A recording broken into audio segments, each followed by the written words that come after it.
The first part of their journey was performed in too melancholy a disposition to be otherwise than tedious and unpleasant.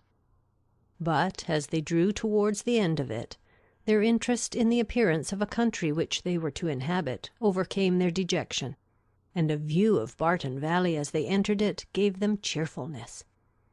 It was a pleasant, fertile spot, well wooded and rich in pasture. After winding along it for more than a mile, they reached their own house. A small green court was the whole of its demesne in front, and a neat wicket gate admitted them into it.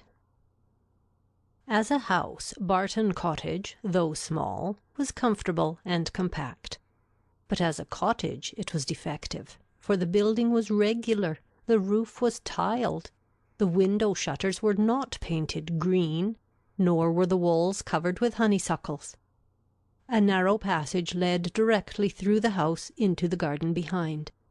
On each side of the entrance was a sitting-room, about 16 feet square, and beyond them were the offices and the stairs.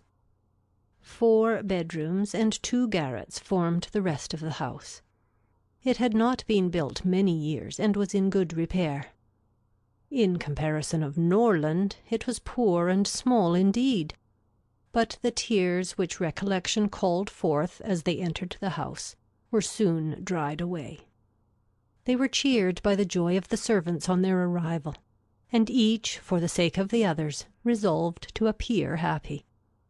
It was very early in September, the season was fine, and from first seeing the place under the advantage of good weather, they received an impression in its favour which was of material service in recommending it to their lasting approbation. The situation of the house was good. High hills rose immediately behind, and at no great distance on each side, some of which were open downs, the others cultivated and woody. The village of Barton was chiefly on one of these hills, and formed a pleasant view from the cottage windows. The prospect in front was more extensive. It commanded the whole of the valley, and reached into the country beyond. The hills which surrounded the cottage terminated the valley in that direction. Under another name, and in another course, it branched out again between 2 of the steepest of them. With the size and furniture of the house, Mrs. Dashwood was upon the whole well satisfied. For though her former style of life rendered many additions to the latter indispensable, yet to add and improve was a delight to her, and she had at this time ready money enough to supply all that was wanted of greater elegance to the apartments. "As for the house itself, to be sure," said she, "it is too small for our family, but we will make ourselves tolerably comfortable for the present, as it is too late in the year for improvements. Perhaps in the spring, if I have plenty of money, as I dare say I shall, we may think about building. These parlors are both too small for such parties of our friends as I hope to see often collected here, and I have some thoughts of throwing the passage into one of them with perhaps a part of the other, and so leave the remainder of that other for an entrance. This, with a new drawing-room which may be easily added, and a bedchamber and garret above, will make it a very snug little cottage. I could wish the stairs were handsome, but one must not expect everything, though I suppose it would be no difficult matter to widen them. I shall see how much I am beforehand with the world in the spring, and we will plan our improvements accordingly." In the meantime, till all these alterations could be made from the savings of an income of 500 a year, by a woman who never saved in her life, they were wise enough to be contented with the house as it was.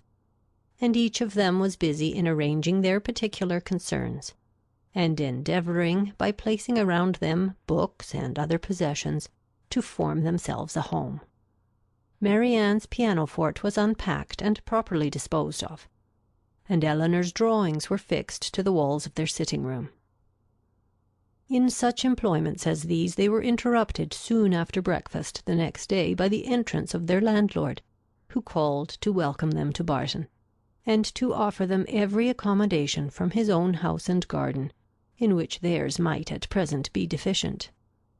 Sir John Middleton was a good-looking man about 40. He had formerly visited at Stanhill, but it was too long for his young cousins to remember him. His countenance was thoroughly good-humoured, and his manners were as friendly as the style of his letter. Their arrival seemed to afford him real satisfaction, and their comfort to be an object of real solicitude to him. He said much of his earnest desire of their living in the most sociable terms with his family, and pressed them so cordially to dine at Barton Park every day till they were better settled at home, that, though his entreaties were carried to a point of perseverance beyond civility, they could not give offence. His kindness was not confined to words, for within an hour after he left them, a large basket full of garden stuff and fruit arrived from the park, which was followed before the end of the day by a present of game. He insisted, moreover, on conveying all their letters to and from the post for them, and would not be denied the satisfaction of sending them his newspaper every day. Lady Middleton had sent a very civil message by him, denoting her intention of waiting on Mrs. Dashwood as soon as she could be assured that her visit would be no inconvenience, and as this message was answered by an invitation equally polite, her ladyship was introduced to them the next day. They were, of course, very anxious to see a person on whom so much of their comfort at Barton must depend, and the elegance of her appearance was favourable to their wishes. Lady Middleton was not more than 6 or 7 and 20. Her face was handsome, her figure tall and striking, and her address graceful. Her manners had all the elegance which her husband's wanted, but they would have been improved by some share of his frankness and warmth, and her visit was long enough to detract something from their first admiration, by showing that, though perfectly well bred, she was reserved, cold, and had nothing to say for herself beyond the most commonplace inquiry or remark. Conversation, however, was not wanted, for Sir John was very chatty, and Lady Middleton had taken the wise precaution of bringing with her their eldest child, a fine little boy about 6 years old, by which means there was one subject always to be recurred to by the ladies in case of extremity, for they had to inquire his name and age, admire his beauty, and ask him questions which his mother answered for him, while he hung about her and held down his head, to the great surprise of her ladyship, who wondered at his being so shy before company, as he could make noise enough at home. On every formal visit a child ought to be of the party, by way of provision for discourse.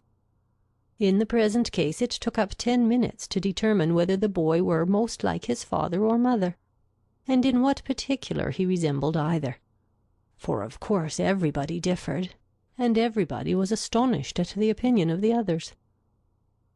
An opportunity was soon to be given to the Dashwoods of debating on the rest of the children, as Sir John would not leave the house without securing their promise of dining at the park the next day.